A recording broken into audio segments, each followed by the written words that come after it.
राजस्थान के एक क्रूर दीवान की क्रूरता के किस्से तो इतिहास में दफन हो गए, लेकिन इसी क्रूर दीवान के सौंदर्य बोध और शिल्प प्रेम ने मरुभूमि को ऐसी विरासत दे दी जो 20वीं से लेकर 21वीं सदी तक के शिल्प कला के इतिहास में मील का पत्थर मानी जाती है। देखिए ये रिपोर्ट। चंबल की गोद में बसे कोटा की पहचान कोचिंग सिटी के रूप में है। कोटा को 7 अजूबों वाला शहर भी कहते हैं, लेकिन अब कोटा में 8वां अजूबा जैसा मॉडल ही बन रहा है।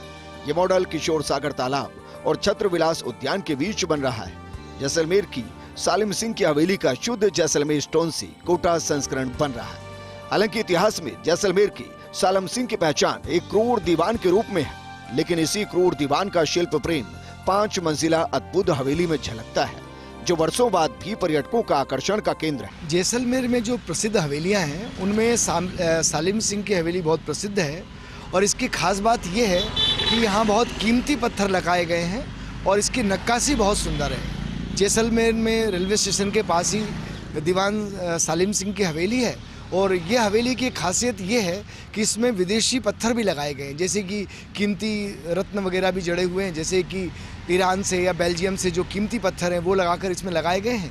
और इसमें सबसे बड़ी विशेषता ये है कि ये जहाज के आकार की दिखाई देती है, इसलिए इसको जहाज महल भी बोलते हैं, इसे मोती महल भी कहते हैं। और ये मेहता परिवार का निवास स्थान था और जैसलमेर के जो पर्यटक स्थल हैं उनमें से एक प्रमुख पर्यटक स्थल है। इसलिए कोटा में चूँकि वर्तमान समय में पर्यटन की दृष्टि से कोटा में बहुत डेवलपमेंट हो रहा है, इसलिए इस हवेली को भी यहाँ पर बनाया जा रहा है। कोटा में यूडीएच मंत्री शांति धारीवाल के निर्देशन में यूआईटी की तरफ से ये मॉडल हवेली बनाई जा रही है। इसके प्रोजेक्ट लागत 7 करोड़ 33 लाख रुपए है। 17 मीटर ऊंची हवेली 9 गुना 12 के आकार में तैयार हो रही है। इसका काम करने वाले ठेकेदार से लेकर कारीगर सभी जैसलमेर के हैं। हवेली के लिए जैसलमेर की सबसे प्रसिद्ध खदानों से जैसलमेर स्टोन मंगवाया गया।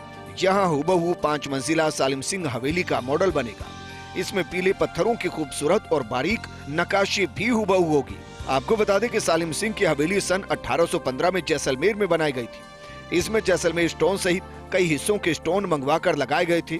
कहा जाता है कि उस समय हवेली में इतने मोती जड़े थे कि इसे मोती महल भी कहा जाता था। इस हवेली की कभी 7 मंजिलें हुआ करती थी, जिससे हवेली सुनार दुर्ग के बराबर ऊंचाई पर आ गई थी और इस कारण तत्कालीन महारावल ने हवेली की ऊपरी 2 मंजिलें तुड़वा डाली। देखिए, जब राजाओं का राज था, देश आज़ाद नहीं हुआ था, तो जैसलमेर के तत्कालीन राजाओं या दरबारों के द्वारा जैसलमेर के पत्थर को कहीं भी बाहर भेजने पे बैन था।